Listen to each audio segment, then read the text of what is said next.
Giêsu, Ngài là vua hiển thánh như trời, Ngài đã dẫn đến chốn tội lỗi.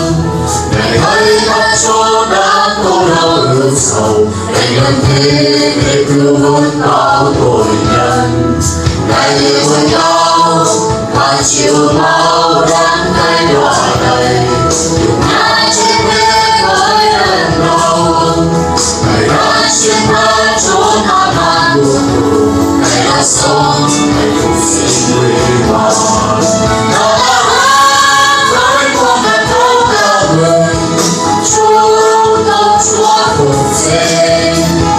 Ngàn lời ca xin dâng lên Ngài hôm nay, ôm người Giêsu đánh xuống. Ngài cũng chết, Ngài muôn lần trong vô phần, Ngài sống vì bao giờ đi ngầu.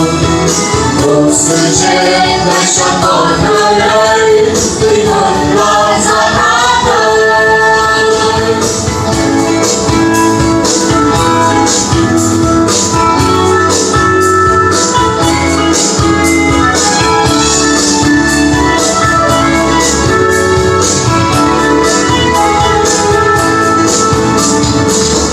Giêsu, Ngài là vua hiển vinh từ trời, Ngài đã dẫn đến chốn tội lỗi.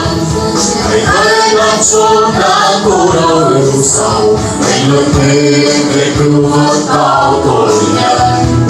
Ngài vượt đau đã chịu bao đắng cay đọa đầy, dùng nhang trên thế với ơn đau. Ngài đã chiến thắng chốn ác ma buồn tù, Ngài đã sống, Ngài phục sinh huy hoàng.